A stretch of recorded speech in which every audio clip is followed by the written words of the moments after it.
Commander Zekthor of the Galactic Survey Corps stared at the readout with all four of his eyes, certain there had been a malfunction. The atmospheric analysis was clear. Toxic sulfur compounds, temperature fluctuations of 60 degrees within a single planetary rotation, gravity at 1.4 standard, and radiation levels that would require Class A shielding for any civilized species. Uninhabitable, he declared, updating the planetary database. Threat level, extreme. Recommended action, quarantine and avoid. That had been 6 standard cycles ago. Now as his scout ship descended through the supposedly lethal atmosphere, Zekthor watched in disbelief as structures dotted the landscape below. Not emergency shelters or military installations, but what appeared to be permanent settlements. His translator struggled with the primitive radio signals bouncing across the planet's surface, catching fragments. Barbecue, softball tournament, bring sunscreen. The ship touched down near the largest settlement, and Zekthor's security detail insisted on full environmental suits. Through his helmet's filtered visor, he watched a bipedal figure approach wearing nothing but thin fabric coverings and some sort of brimmed head protection. "Howdy," the human called out, extending a hand in the universal gesture of greeting that humans had somehow convinced half the galaxy to adopt. "Welcome to New Texas, I'm Mayor Patterson. Beautiful day, isn't it?" Zekthor's suit registered the external temperature at 43 degrees Celsius. His species would have begun cellular breakdown at anything above 30. You're not wearing protective equipment." Patterson laughed, a sound that Zekthor's research indicated was positive but seemed entirely inappropriate given the circumstances. "This? Nah, this is just summer. You should have been here last week. Hit 47. Now that was hot." "Impossible," Zekthor muttered, checking his readings again.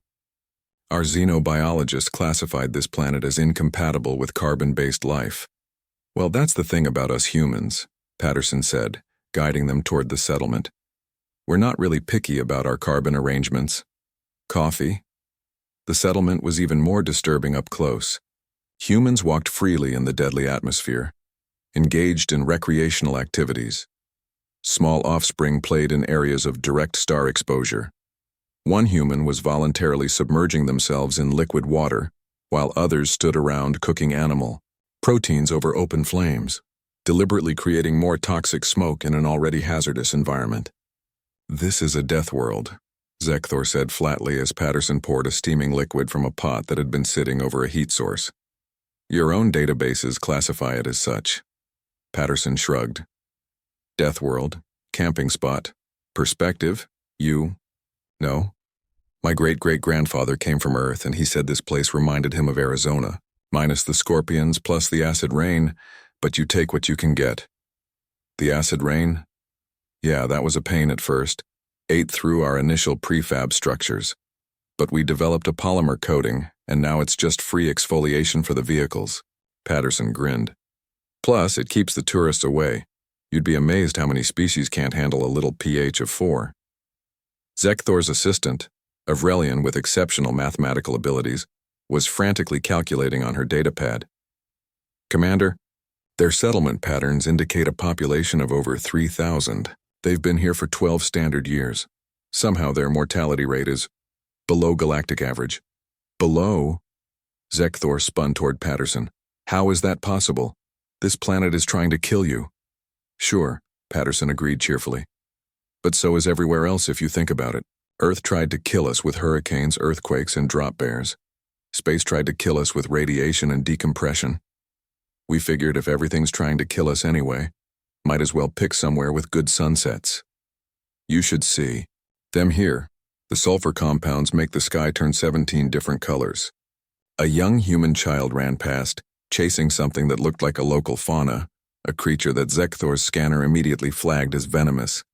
The child's parent merely yelled, "Don't let it bite you again, Tommy. You know you're allergic." "Again?" Zekthor felt faint. "Developed an anti-venin," Patterson explained. "Took a few months of trial and error. Lost some livestock, but we got there. Actually, the venom has some interesting medical applications we're researching. Might cure Zellarian bone rot." Zekthor's worldview was crumbling. His entire career had been built on assessing planetary viability for colonization. He'd written 3 textbooks on the subject. He'd personally classified 847 worlds. And these humans were casually living on a planet that should have killed them thousands of times over. But the gravity, he protested weakly. The radiation, the temperature swings. Great for bone density and muscle development, Patterson counted off on his fingers. We've got solar panels everywhere, so free energy. And the temperature thing just means we've got seasons. Winter gets down to about -20. We break out the jackets and have ice fishing tournaments. A human female approached, covered in some sort of glistening substance. Mayor, we need to talk about zoning for the new brewery. Also my jog. This morning was great. Finally broke my personal record in this gravity. Jogging, Zekthor repeated numbly. Recreational running, in 1.4 gravity, on a death world. It's really more of a challenge world, Patterson corrected. Death world sounds so negative. We prefer to think of it as character building. Zekthor looked around at the thriving settlement. Humans were everywhere, engaged in commerce, child-rearing, agriculture, and what appeared to be planning some sort of festival. They'd built a civilization on a planet that the entire galactic community had written off as impossible. I need to file a report, he said finally. Sure thing.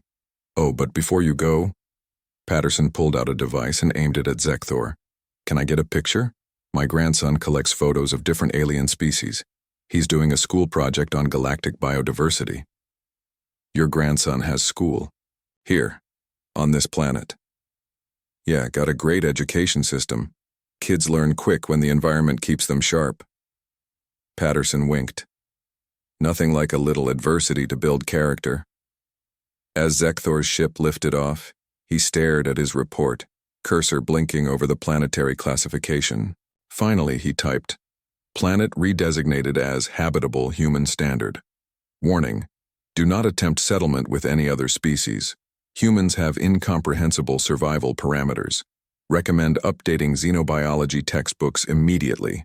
Possibly also psychiatric evaluation for humanity as a whole. He paused, then added, They're having a barbecue festival next month. Attendance optional but apparently epic. Further study required. Below, Mayor Patterson watched the ship disappear into the sulfur-streaked sky and smiled. Nice folks, he said to no one in particular. Should invite them back for the chili cook-off.